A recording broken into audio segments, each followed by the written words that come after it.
Hey guys! ఈరోజు topic వచ్చేసి Jesus ఎవరు? స్టోరీలోకి వెళ్ళే ముందు అక్కడి ప్రజల మైండ్ సెట్ ఎట్లుంటుందో మనం తెలుసుకుందాం. జీసస్ పుట్టేలోపే అక్కడున్న ప్రజలకి దేవుడి మీద నమ్మకం ఉండేది. ఆ నమ్మకాన్ని బిలీఫ్ అంటారు. ఆ కాలంలో సైన్సు, టెక్నాలజీ ఏమీ లేవండి. వరదలు గాని, మెరుపులు గాని, తుఫాన్లు గాని, వర్షాలు గాని, వ్యాధులు గాని ఏదైనా వచ్చినా వాళ్ళకవి అర్థమయ్యేవి కావు. కాకపోతే ఆళ్ళు ఇలా ఆలోచించారు. మనకన్నా గొప్ప శక్తి ఏదైనా ఈ ప్రపంచాన్ని నడిపిస్తుందేమో అని అనుకోని అంటే ఆల్రెడీ వాళ్ళకి దేవుని మీద నమ్మకం ఉంది. ఆ దేవుడికి ఇంకో పేరు పెట్టారండి. ఎహోవా అని. సో, ఎహోవా అంటే ఒక మనిషి కాదండి. ఎక్కడికో ఇంకో గ్రహంలోకి విమానం వేసుకొని వెళ్ళి అక్కడితో దేవుడితో మాట్లాడి భూమి మీదకొచ్చి చెప్పలేదండి. సో, కంటికి కనిపించిన ఒక రూపంకి పెట్టిన ఒక పేరండి. అంటే ఇప్పుడు ఫర్ ఎగ్జాంపుల్ భూమి, ఆకాశం మనకు కనిపిస్తుంది. మనం ఏమనుకుంటాం? యమ్మ! ఈ ప్రపంచాన్ని దేవుడే సృష్టించాడు అని మనకొక ఆలోచన వస్తది కదండీ! వాళ్ళు కూడా ఆ ఆలోచనొచ్చింది. ఆ ఆలోచనకి యెహోవా అని పేరు పెట్టారండి. సో, కంటికి కనిపించిన ఒక రూపం కాదండి. కంటికి కనిపించని ఒక రూపంకి పేరు పెట్టిన యెహోవా అండి. దీనినే బిలీఫ్ అంటారు. దీంతో పాటు ఇంకో 2 పదాలు కూడా ఉన్నాయండి. Concept, history. అంటే మొత్తానికి 3 పదాలండి. History, concept, belief. ఈ 3 పదాల గురించి మీకు అర్థం తెలిస్తేనే ఈ వీడియో చూడండి. ఎందుకంటే ఫర్ ఎగ్జాంపుల్ జీసస్ నిజంగా దేవుడు అని నేను అన్నాననుకోండి, మీరు నిజంగా దేవుడు అని అనుకుంటారు. జీసస్ నిజంగా దేవుడు కాదని నేను చెప్పాననుకోండి, నిజంగా దేవుడు కాదని మీరు అనుకుంటారు. సో, కాబట్టి ఈ 3 పదాలకి మీకు అర్థం తెలిస్తేనే ఈ వీడియో చివరిదాకా చూడండి. లేదంటే ఇక్కడితోనే స్కిప్ చేసి వెనక్కెళ్ళిపోండి. ఇప్పుడు స్టోరీలోకి వెళ్దాం. జీసస్ ఎవరు? ఇతను ఒక గొప్ప బోధకుడండి. జీవితం ఎలా బ్రతకాలి, ఒక మనిషి మంచివాడిగా ఎలా జీవించాలి అని ప్రజలకు నేర్పిన గురువు లాంటి వాడండి. అంటే ప్రేమగుండాలి, శత్రువుని కూడా ప్రేమించాలి. మీరు యెహోవాను నమ్ముతున్నారు గదా! ఆ యెహోవాని అర్థం చేసుకోండి. ఇలాంటి ఎన్నో గొప్ప మాటలు చెప్తూ ఉన్నవాడండి ప్రజలకి. సో, అందుకే జీసస్‌ని గొప్ప బోధకుడే అని అంటారండి. అలా అని స్కూల్లో చెప్పిన ఒక గురువు లాంటి టీచర్ కాదండి. స్కూల్‌లో అయితే టీచర్ డబ్బులు తీసుకొని పిల్లలకి పాఠాలు చెప్తారు.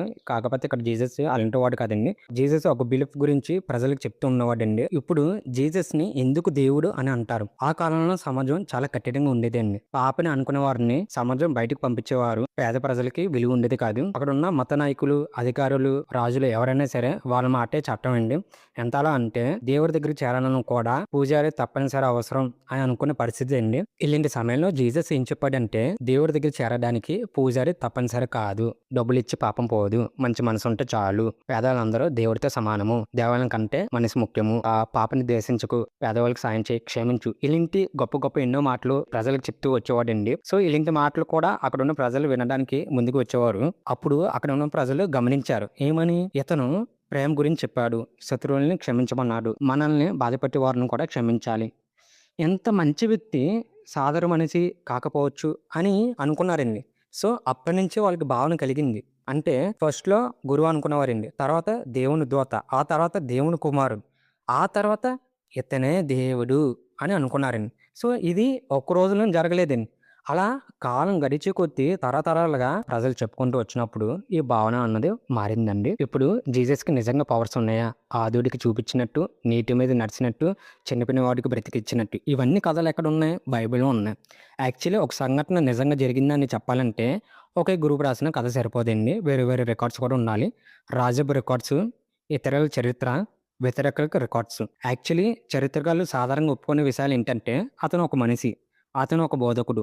అతన్ని చాలామంది అనుసరించారు. చివరికి అతనికి శిక్షించబడింది. సో, ఇవి చరిత్ర అన్నది యాక్సెప్ట్ చేస్తదండి. అయితే ఈ అద్భుతాలన్నీ చరిత్ర అన్నది యాక్సెప్ట్ చేయదండి. అంటే భక్తి కోణంలో ఇవి నిజమని నమ్ముతారు. చరిత్ర కోణంలో యాక్సెప్ట్ చేయడానికి సరిపడే ఆధారాలు లేవండి. మరెందుకు కథలన్నీ పెరిగాయి? ఇది మనిషి మెదడు సహజంగా చేసే పనే అండి.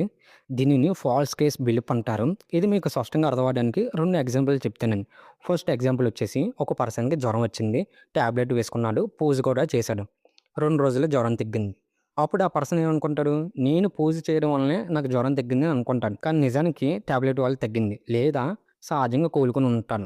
రెండో ఎగ్జాంపుల్ వచ్చేసి ఒక పర్సన్‌కి పరీక్ష ఉందండి. అతను ఏమి చదవలేదు. కాకపోతే పరీక్షకు వెళ్ళే ముందు ఒక లెక్క పెన్ తీసుకొని వెళ్ళాడు. ఆ తర్వాత ఎగ్జామ్ కూడా పాస్ అయ్యాడు. అతను ఏమనుకుంటాడు? నేను ఈ లెక్క పెన్ తీసుకొని వెళ్ళడం వల్లనే పాస్ అయ్యాను అనుకుంటాడు. కానీ నిజానికి అతనికి తెలిసిన క్వెషన్స్ మాత్రమే వచ్చినాయి. అంటే మన బ్రెయిన్ ఎప్పుడు రీజన్స్ వెతుకుతూనే ఉంటుందండి.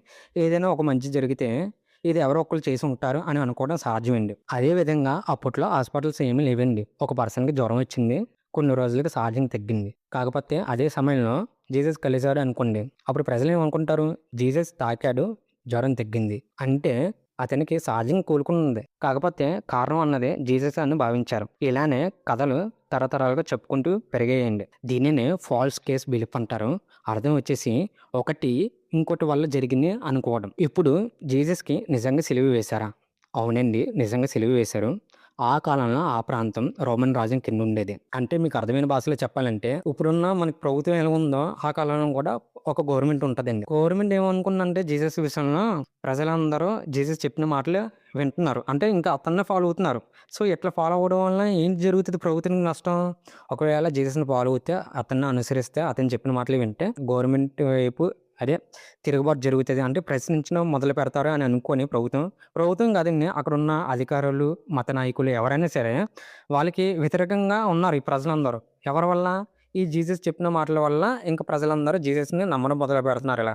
వాళ్ళకి వ్యతిరేకంగా జరుగుతది. అక్కడున్న ప్రభుత్వంకి, మత నాయకులకి, అధికారికులకి ఇట్లా ఆలోచించి ఇంకా ఫైనల్‌గా జీసస్‌ని పట్టుకొని సిలువ శిక్ష వేశారండి. ఇక్కడ మీకు, కాలుకి మీకు అందరికీ కనిపించేలాగా పబ్లిక్‌లో శిక్ష వేశారు. యాక్చువల్లీ ఆ కాలంలో ఇదొక రకమైన శిక్ష అండి.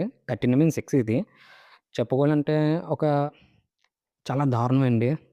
మనం చూడడం అలాంటి సో, చెప్పుకుంటే నాకు ఒళ్ళు ఆ రకంగా ఉంది. మరి ఒక మనిషిని బతికున్నప్పుడే అట్లా చేయడం అంటే కష్టం. కానీ ఒకటి గుర్తుపెట్టుకోండి జీసస్ విషయంలో ఇది చాలా చాలా ఇంపార్టెంట్ అండి వీడియోలో.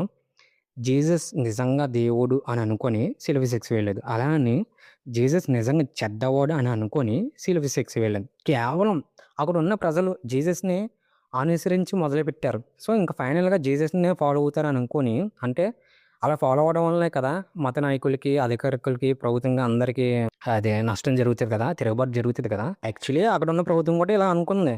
ఓకే. జీసస్ ఏమి నాయకుడు కాదు. కాకపోతే ప్రజలందరూ ఇతను నాయకుడు అనుకుంటారేమో, ఎంచుకుంటారేమో ఇదొక భయం కూడా ఉందండి. అంటే ఆళ్ళకి ఇంకా మొత్తానికి ఒక మాటలో చెప్పాలంటే వాళ్ళకి వ్యతిరేకంగా ఉంటాది దీనివల్ల అని అనుకోని ఇంకా జీసస్‌ని పట్టుకొని ఇంకా సిలువ శిక్ష వేసేశారు. అది ఆ శిక్ష అన్నది ఘోరమే అండి. మన లైఫ్‌లో అలాంటి శిక్ష రాకూడదు. ఒక గొప్ప మనిషికి అలాంటి శిక్ష పడడం అంటే దీంతో పాటు మీకు ఇంకో రియల్ స్టోరీ చెప్పాలండి. ఒక పర్సన్ ఉన్నాడు. అతను బైబిల్ చదువుతాడు, చర్చ్‌కి వెళ్తాడు, జీసస్‌ని నమ్ముతాడు. ఇవన్నీ ఇలా చేయడం వల్ల నాకు ఎలాంటి ప్రాబ్లమ్ లేదండి. ఒకరోజు ఈ పర్సన్ నా దగ్గరికి వచ్చి జీససే నిజంగా దేవుడు అని నాతో చెప్పాడండి. అప్పుడు నేను అవును. జీసస్ నిజంగా దేవుడు అని నేను యాక్సెప్ట్ చేశాను. అంటే ఏంటి? అతని మాటలకి నేను విలువ ఇచ్చినట్టే కదండీ! అప్పుడు ఏం జరగాలి? నేను ఏం చెప్తున్నానో ఆ మాటలు కూడా అతను విలువాలి కదండీ! యాక్చువల్లీ ఇతను ఇలా చెప్పిన తర్వాత నేను కూడా ఇంకో మాటలు కూడా చెప్పానండి. ఏమంటే, నీకు జీసస్ ఎలా దేవుడైతే నువ్వు నమ్ముతున్నావో, నీకెలా ఒక దేవుడున్నాడో జీసస్ అని, నాకు కూడా ఒక దేవుడున్నాడని నేను చెప్పానండి. ఆ దేవుడి పేరే నా చెల్లి జయ అండి. నా చెల్లి జయ ఏం చెప్తుంది? ప్రేమగా నడుచుకోవాలి, శత్రువులను కూడా క్షమించాలి, మనల్ని బాధపెట్టేవారిని కూడా క్షమించాలి. ఆ బైబిల్‌లో జీసస్ ఎలాంటి మాటలు చెప్పాడో సేమ్ నా చెల్లి జయ కూడా అలాంటి మాటలే నాతో చెప్పిందండి. సో, అక్కడున్న ప్రజల్లో జీసస్‌ని దేవుడు అని ఎలా అనుకున్నారో, ఇప్పుడు నా చెల్లి జయని కూడా నేను దేవుడు అని నేను భావిస్తున్నాను. ఇలా చెప్తే అతను ఒక్క మాట కూడా యాక్సెప్ట్ చేయలేదండి. అవునా! మీ చెల్లా దేవుడా! అని ఎటకారంగా మాటలు మాట్లాడాడండి. మా దేవుడైతే నీటి మీద నడిచాడు. అదే చూపులేనివాడికి చూపిచ్చాడు. ప్రాణం లేనివాడికి ప్రాణం ఇచ్చాడు. మీ చెల్లి చేయగలదా? నీటి మీద నడమను. ప్రాణం లేనివాడికి ప్రాణం ఇమ్మను. అదే చూపు లేనివాడికి చూపు ఇమ్మను. మీ చెల్లికి అలాంటి పవర్స్ ఉంటాయా మా దేవుడిలాగా? అని నన్ను ప్రశ్నించడం మొదలుపెట్టాడండి. నాకప్పుడు అనిపించిందండి. ఇతనా జీసస్‌ని నమ్మేది? ఇతనా ప్రార్థన చేసేది? ఇతనా చర్చ్‌కి వెళ్ళేది? సో, అందుకే నేను స్టార్టింగ్‌లో ఒక మాట చెప్పానండి. హిస్టరీ, కాన్సెప్ట్, బిలీఫ్ ఈ 3 పదాలకి అర్థం తెలిస్తేనే ఈ వీడియో చివరిదాకా చూడాలండి. కేవలం ఈ స్టేట్మెంట్ అన్నది స్టార్టింగ్‌లో ఇలాంటి పర్సన్స్ కోసమే నేను స్టార్టింగ్‌లో చెప్పేసానండి. అంతేగాని మెచ్యూరిటీ ఆడియన్స్‌కి, వెల్ ఎడ్యుకేషన్ పీపుల్స్ కోసం చెప్పలేదండి. ఇలాంటి ఆడియన్స్ ఏమనుకుంటారంటే ఇలాంటి వరస్ట్ పీపుల్స్ ఏమనుకుంటారంటే ఒకవేళ నేను జీసస్ నిజంగా దేవుడు కాదు అని చెప్పాననుకోండి అట్టయిపోతారు. ఒకవేళ నేను జీసస్ నిజంగా దేవుడు అని చెప్పాననుకోండి సూపర్ చేసేస్తారు నన్ను. సూపర్ చేసేస్తారు. జీసస్ ఏం చెప్పాడో కూడా తెలీదు ఇతనికి. కాకపోతే బ్లైండ్‌గా ఫాలో అవుతాడు. తన పాయింట్ ఆఫ్ వ్యూ ఏంటి ఇప్పుడు నేను నా చెల్లి జెయ్యను కూడా దేవుడని నేను భావించకూడదా? నాకు అర్థం కాదు. ఇతని దృష్టిలో ఏంటి దేవుడంటే చేతిలో పవర్స్ రావడం, ఏదైనా మాయం చేసేయడం అంటే ఇలా ఉంటేనే దేవుడా? ఒక బుద్ధి, గుణం, జ్ఞానం, మన మనస్తత్వం ఇవి లక్షణాలు కదా! అంటే దేవుడి లక్షణాలు కావు ఇవి. నాకర్థం కాదు. యాక్చువల్లీ జీసస్ కూడా బైబిల్‌లో ఎక్కడ కూడా నేనే దేవుడు అని ఎక్కడ చెప్పలేదండి. రెండే 2 లైన్స్ చెప్పాడు. నేను దేవుడి కుమారుడిని, దేవుడు నన్ను పంపించాడు. ఈ 2 మాటలు కూడా నీకు అర్థం తెలిసుండదు నాకు తెలిసి. అంటే ఖచ్చితంగా పవర్స్ ఉంటేనే దేవుడు. లక్షణాలుంటే దేవుడు కాదు. అంటే మనస్తత్వం, బుద్ధి ఏమైనా ఉంటే ఇవి దేవుడి లక్షణాలు అనరు. పవర్స్ ఉంటేనే దేవుడంటారు. ఓకే. యాక్చువల్లీ నాకు దేవుడి గురించి కూడా తెలీదండి. ఏ దేవుడి గురించి కూడా తెలీదు. నాకెలాంటి దేవుడి గురించి తెలియకపోయినా సరే, నేను దేవుడిని అర్థం చేసుకోగలుగుతున్నాను. అంటే దేవుడి గురించి నాకు జీరో నాలెడ్జ్ ఉన్నా సరే, నాకు బేసిక్ సెన్స్ ఉన్నాయండి. అవతల వాళ్ళు మాటలకి మనం గౌరవించాలి, వాల్యూ ఇవ్వాలని. కాకపోతే ఈళ్ళింటోళ్ళు ఏంటంటే, ఓ పక్క నుంచి బైబిల్ చదువుతారు, ప్రార్థనలు చేస్తారు, జీసస్ నమ్ముతారు. ఇలాంటోళ్ళు నా లైఫ్‌లో ఫస్ట్ ఒకళ్ళనే చూసాను. ఎవరిని చూడలేదు ఇంత వరస్ట్. మరి ఇంత వరస్ట్‌గా ఉంటారని ఇతన్ని చూసిన తర్వాత నాకు అర్థమైంది. సెన్స్ ఉంటది భయ్యా. ఏం కాదంట్రా బాబు ఇది. జీసస్ నిజంగా దేవుడు కాదన్నానా? లేదు. జీసస్ నిజంగా దేవుడు కాదంటే గొడవ ఆడాలి. నేను జీసస్ నిజంగా దేవుడని యాక్సెప్ట్ చేశాను కదా! అతని లైఫ్‌లో జీసస్‌ని ఎలా నమ్ముతున్నాడో, నా లైఫ్‌లో కూడా నాకొక దేవుడు ఉంటాడు కదా! నా లైఫ్‌లో నా చెల్లి జెయ్య. ఆమెనే నేను దేవుడిగా భావిస్తాను. దేవుడంటే నా దృష్టిలో చేతిలో పవర్స్ రావడం, గాల్లెకరుండం నాకేం తెలీదండి. ఇలాంటోళ్ళే అండి. అవతల అభిప్రాయాలను మనం యాక్సెప్ట్ చేస్తాం గానీ, మన అభిప్రాయాలను అవతల కూడా యాక్సెప్ట్ చేయరండి. యాక్చువల్లీ జీసస్ నిజంగా మనిషా? దేవుడా? కాదా? అని తెలుసుకోవడానికి నేను ఈ ప్రపంచం అంతా నేను తిరగనవసరం లేదు. అలా అని బైబిల్ మొత్తం చదవనవసరం లేదు. బేసిక్‌గా మెయిన్ ప్రధాన పాయింట్లు నేను తెలుసుకుంటే సరిపోతదండి. సో, జనరల్ నాలెడ్జ్ అన్నది అందరికుంటది. ఆ నాలెడ్జ్ అన్నది నాకుంది. అంటే ఒక క్లారిటీ ఉంది. అతను దేవుడు కాదా? మనిషా కాదా? అని ఒక క్లారిటీ ఉంది. ఫైనల్‌గా మీకు ఈ వీడియో నచ్చితే సబ్స్క్రైబ్, లైక్, షేర్, కామెంట్ ఏదో విధంగా సపోర్ట్ చేయండి. సో, ఇలాంటి మరిన్ని వీడియోస్ కావాలనుకుంటే మీకు ఏమైనా డౌట్స్ ఉంటే కామెంట్ సెక్షన్‌లో అడగండి.